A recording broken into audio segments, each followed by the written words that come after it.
Let's focus on Tesla for just a moment, because you've been a long-term bull on this stock, a long-term believer.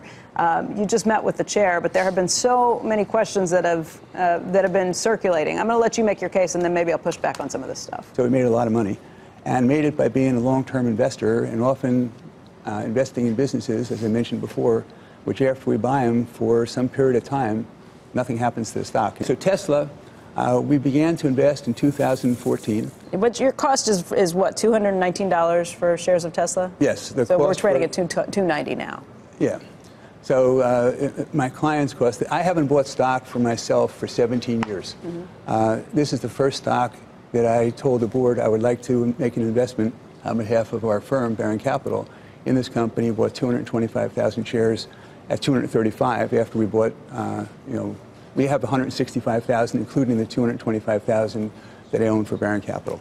And I did it for Baron Capital because I said, gee, I can afford to lose the investment that I have in Baron, in this company, but I can't afford not to make $1 billion, and which is what I think is going to happen over the next 10 or 12 years. So 1.6 million shares that you have includes the 225 for Baron, that your personal investment. 1.4 million for clients and 225 for Baron Capital. Right. So Tesla, when we started to invest, did $3.7 billion a year of revenues. This past year, they did $21 billion. The year coming up, they do $30 billion. I think in 5 years, they'll do $150 billion. So this is not a small company anymore. $30 billion in revenues from $3.7 billion. So the company is up 7 times in revenues in the last 5 years.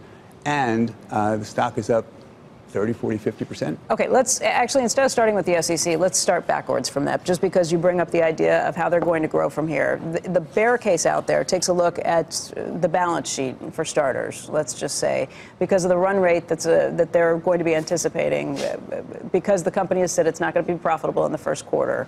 There has been an analysis I've seen that says they're going to, after they paid off the debt that they had, that was almost $1 billion, they see a run rate of about $1 billion in that first quarter. Will that get them down to a balance sheet that has about $2 billion on it? And is that enough, or will they need to go back for more capital? Well, I think people are guessing. They don't know what the cost of goods is for the company. They don't understand what the cash flow is that's being produced from the cars that are being made. When they're making them all domestically, the cash flow is better than it is internationally, because they have to pay in 60 days, and they make the cars from the time they get the order in something like 14 or 15 or 18 days.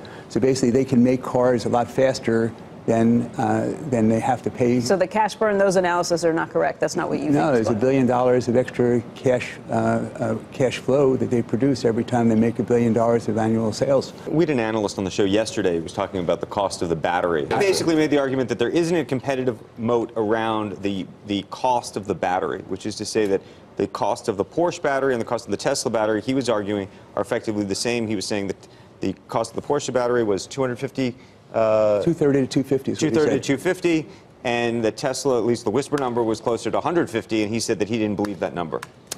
Yeah. So Elon Musk has said, given guidance, that his cost for a kilowatt hour is 100, or approaching 100, and I guess 10 years ago it was 300.